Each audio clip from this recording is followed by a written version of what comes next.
Sa videong ito na ating ipapalabas at i-share sa inyo mga ka-people, dito yung sagutan ni Senador Jinggoy Estrada at former Agent Morales. Dahil kinwestiyon ni Jinggoy ang kredibilidad ni Morales, ito ay ginantihan niya na hindi daw marunong mag-imbestiga, kaya sayang yung pira ng taong bayan na ay pinapasahod nito ni Jinggoy Estrada.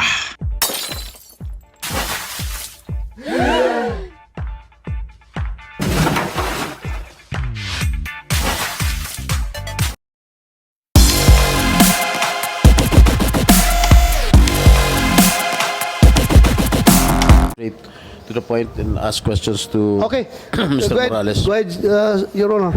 Okay, Mr. Morales, Yes, Your Honor. nakita ko sa isang interview mo na sinabi mo na ako raw ay hindi marunong mag-imbestiga. Am I correct? Yes, Your Honor. Yun po opinion ko bilang investigador dahil inaasahan ko po inimbita po ako rito as resource person. Alright. At mistula ako naituring tama na akusado. I will have to respect your opinion, but my track record in investigating here in all public hearings will attest to it. Okay?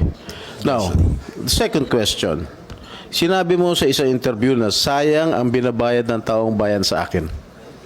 Yun po yung opinion ko, Your Honor. Dahil doon sa nakikita kong takbo ng Bakit sayang ang bayad? Your Honor. Dahil ako, ginagawa ko, tinutupad ko ang aking sinumpaan tungkulin bilang inyong senador, at kine-question mo ba ang 15 milyong Pilipino na bumoto sa akin? Dahil sinabi mo, sayang ang binabayad nila sa akin. Your Honor, yun po yung opinion ko, gawa ng ako po ay isang investigador. Ang investigador po, nag-extract po na information, nag-elicit po na information upang makuha mismo yung yung ninanais doon sa subject matter. Kagaya po ng ginagawa natin ngayon. Ako po ay nagsasalita lang bilang sa aking opinion at bilang doon sa aking karanasan bilang isang investigador. Kapag ako po ay kaharap ng isang iniimbestigahan, talagang sinisikap ko po na makuha ko yung sustansya na kinakailangan patungkol po dun sa hinahangad kong resulta. Ako po, hindi po kailanman na namemersonal o kumakaladkad o naguhusga sa pagkatao ng kahit na sino, lalo na yung mga naimbestigahan ko talagang mga kriminal. Yan ang opinion mo. Ito naman opinion ko. Okay. Meron akong kopya ng desisyon ng Civil Service Commission affirming the decision of PIDEA Director General Arturo Cacdac, finding you guilty of dishonesty, grave misconduct, and conduct prejudicial to the best interest of the service.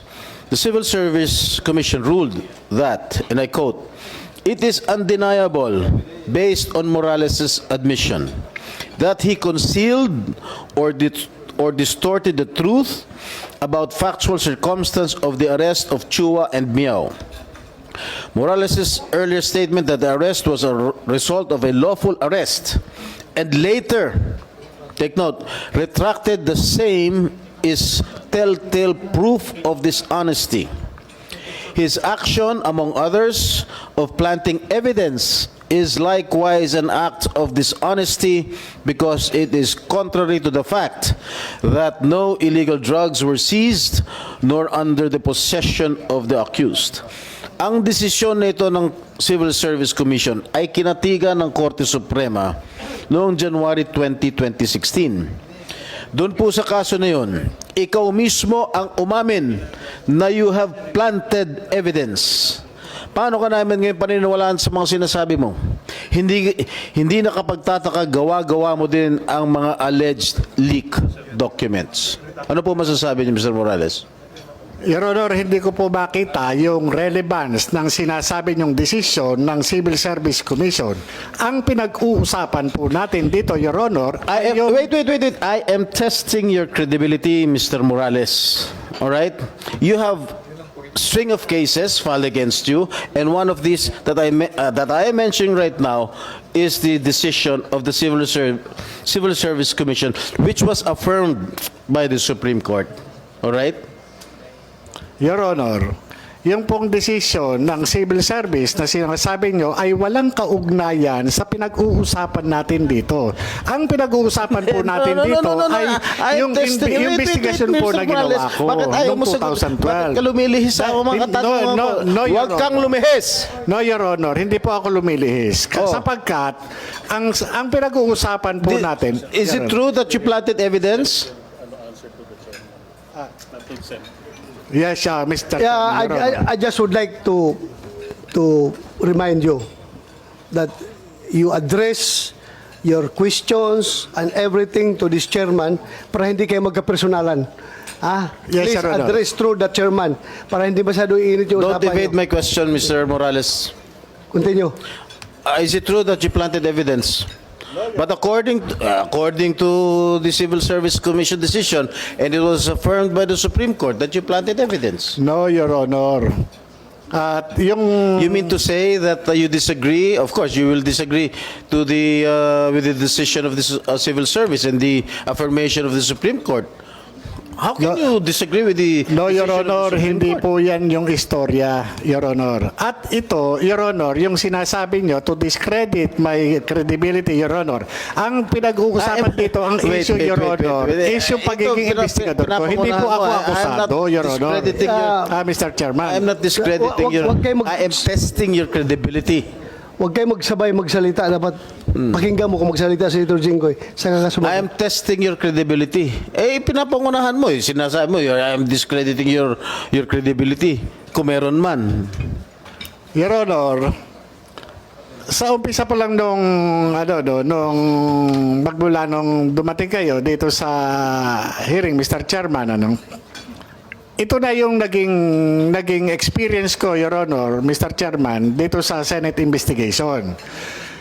Ang ipinunta ko po rito is resource person po ako para dito sa PIDEA Leaks. Dahil ang pinag-uusapan po dito ay yung paglabas ng dokumento dun sa PIDEA. At ako po, Your Honor, investigador lang po ako. Hindi ako akusado, Mr. Chairman, para itest yung aking credibility. Nakapako lamang po ang aking kaalaman patungkol po doon sa ipinalabas ng vlogger na si Maharlika, patungkol po dito doon sa mga confidential documents, classified documents.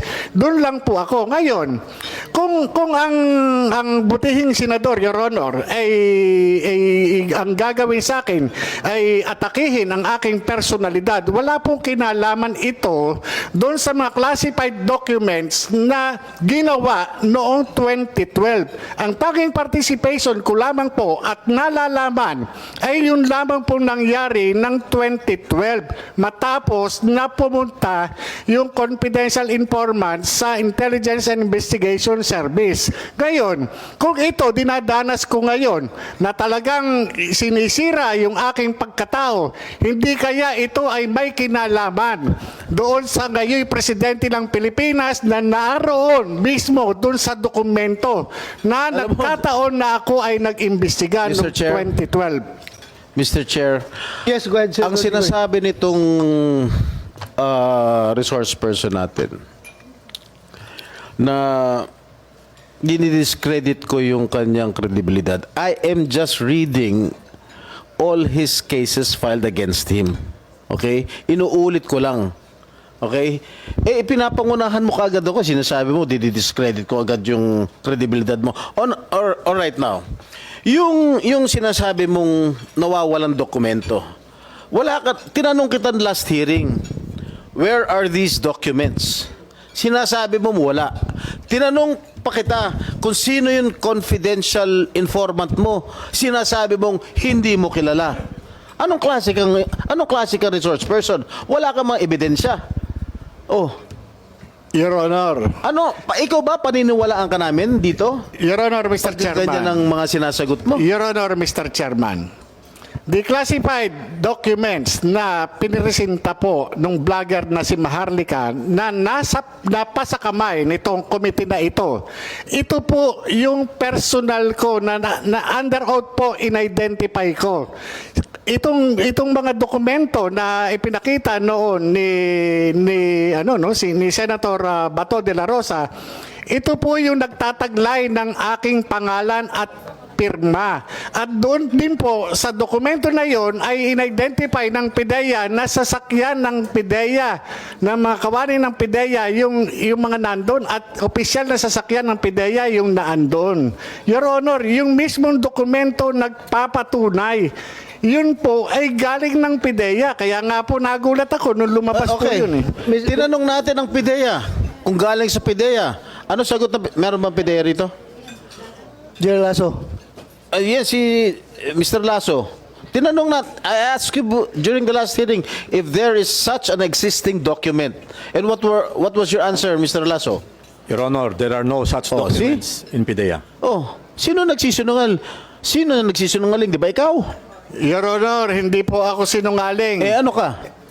Nagsasabi Liar. lang po ako ng totoo. You are a congenital liar. Base po doon sa aking personal na kaalaman noong 2012 bilang isang investigador. Senator Jinggoy, if I may. Your Honor. I have already made my peace about that particular document. Sabi ko, naniniwala ako sa PIDEA na wala yan sa kanilang files dahil wala talaga yan doon. Niwala ako. Pero ako ay naniniwala na yung papel na yan ay totoo. Based on my previous explanation, andyan ng papel na yan. Ang tanong lang kung sino may hawak. Ako naniniwala ako.